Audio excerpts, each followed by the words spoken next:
Hey everybody, how's it going? My name's Nick. This is actually my first video. Welcome to the channel. So this is kind of the things that I wish I had known when I had started. So number one would be don't try to wear fragrances for other people. Um, and there's a little bit that we can dig into that. So I think the first thing being that you'll often find, or at least I started by watching other YouTube videos, channels about fragrances, and I would see whichever ones were being hyped the most, and I would go out and get those because that's what's popular. That's what people want. That's what people want to smell. And you'll have your Blue de Chanel's, your Dior Sauvages, those types of things, and they are popular for a reason. They do smell good. No one can argue that. Um, but at the end of the day, like once you kind of progress further along, I would suggest you wear things that you think smell good, right? Not just necessarily because someone tells you to. And this also goes for like even if people don't like it on you, like people might be offended or whatever. And with a few exceptions, you pretty much shouldn't let that bother you. You should wear what makes you feel good because that's kind of the entire point. So, I mean, what at the end of the day, I'm not saying to be inconsiderate of other people, but for the most part, you should try to focus on things that make you happy. Number two, um,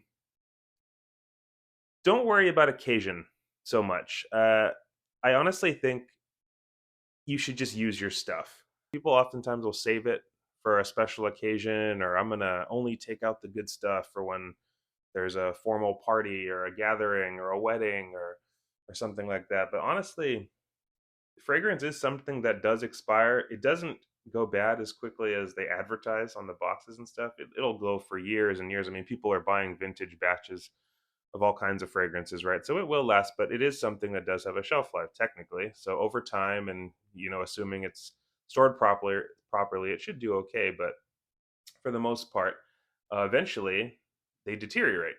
So it's something that you want to make sure that you use, and because especially if you start having your collection be something that is, you divide it into, my lesser preferred fragrances and then my favorite, and you only wear the ones that you don't really like as much, it's kind of like a waste in my opinion. I would say to clear those out and just focus on, the ones that you do enjoy, and just wear them when you want, you know every day is a good day to smell good. Number three, this one's actually really important. It's be careful of fragrance addiction. Once I discovered discounter sites, that became really dangerous. So I would sometimes even just sort it by cheapest, like price least to high, and I would just get it because it would be like $5. We're talking about things in like the Pinot type of range. Not saying anything if that's something that you like, but buying things just because they're cheap or discounted and trying to amass this, hundreds of bottles of a collection. You can be an enthusiast and not have that many, you know so just be careful, because I think there's this idea that, or it's not so much an idea, I think there's the issue with it is that there's this reinforcing, I guess, what would you call it, like a variable reinforcement that goes along with it. It's like gambling, right? Like you blind buy a bunch of stuff and you spent all this money and you're not sure, maybe it'll smell good, maybe it'll suck, but it's like that excitement of opening it up and trying it out is something that, you know can be dangerous over time. uh, I'm guilty of it. I'm sure maybe many of you out there who have been who are watching this probably have as well. But just be careful. I would say only buy things that you really enjoy.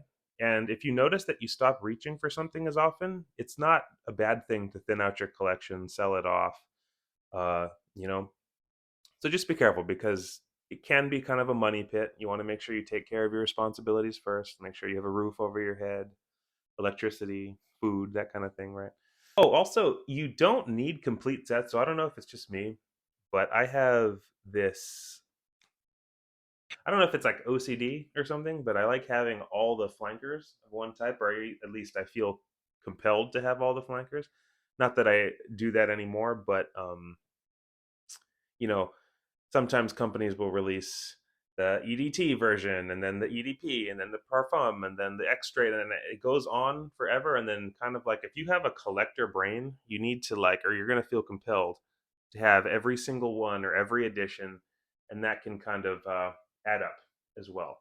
So just make sure if you're buying it, it's because you actually enjoy it, not just because you feel this need to complete a set. Number four would be don't feel the need to always hunt for deals. There's nothing wrong with paying full retail for something. So if a fragrance has been out for a long time, definitely go check out a discounter because you'll likely save a bunch of money. But if a fragrance is new and you're really excited about it and you've sampled it and you've heard good things, good reviews, but you don't want to pay that. Sometimes, I mean, fragrances now are getting ridiculous. You might be in the $100, $200, 300, depending if you're going niche.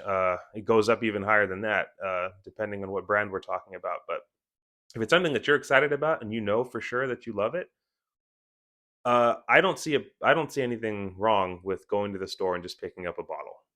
Otherwise you'll be waiting months for it to come out on a discount site to maybe save 15, 20%. But that whole time that you've been waiting, you've been missing out on something that you're really excited about.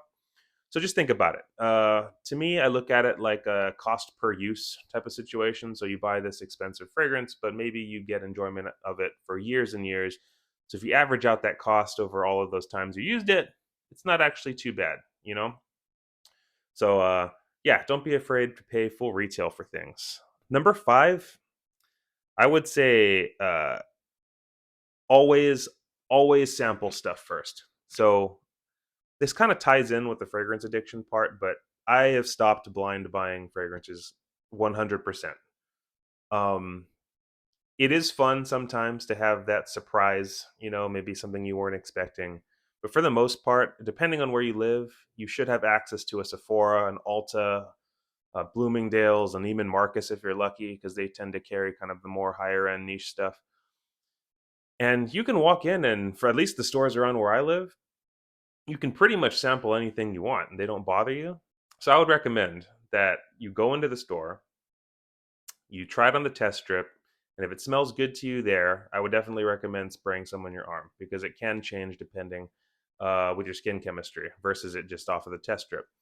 So definitely sample everything. Like go in. Like I actually probably they probably know who I am already because how often that I go into these stores and sample things, and it's not often that they'll give you or a little like a little decant sample, but uh even still, you can spray it on your arm. I'd recommend, and then you can see how that goes.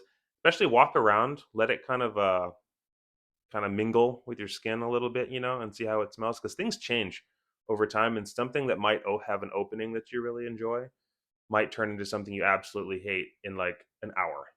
So it's really important that you try things out and sample first. The last thing, this is might be controversial depending who's watching, but don't be afraid of fragrances that might be marketed as unisex or even for women because I think if you do that you limit yourself to you have a very narrow view of the world of fragrances. A lot of niche fragrances are marketed as unisex, but then even some that are marketed for women, I don't have many, but I think I have two or three that I actually really enjoy wearing. So I think it ultimately comes down to personal taste. At the end of the day, just wear what you like and what you feel confident wearing. And yeah, just don't be afraid to try stuff because it's a really big world out there. There's a lot of fragrances to try and only so much time, only so much money, right?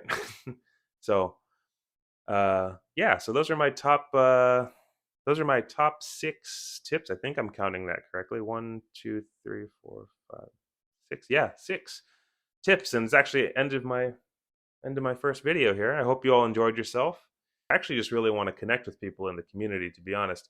In Hawaii, here where we live, or where I live, there's not a lot of, at least not that I've found, a lot of people who are really into fragrance like how I think I am, or at least what I would define as an enthusiast. It kind of feels sometimes like we're isolated out here. I mean, we are literally about thousands of miles away, right, from the rest of the continental United States. Um, but yeah, so another thing that I've realized too is a lot of the time weather plays a huge role here. So that is something that I do agree with. People will say like you have to take your temperatures and your weather into consideration. That's true. Because depending on the humidity and heat here in Hawaii, like you can wear something and have it be totally disgusting. Like if you wear it in the wrong heat. I think definitely keep in mind your surroundings. So that's kind of one disadvantage of living here, is that it doesn't let us. There aren't many months where we can explore kind of like the darker, denser fragrances that tend to be a little bit more interesting. But anyway, there are at least maybe 2 or 3 months out of the year where we can pull that off.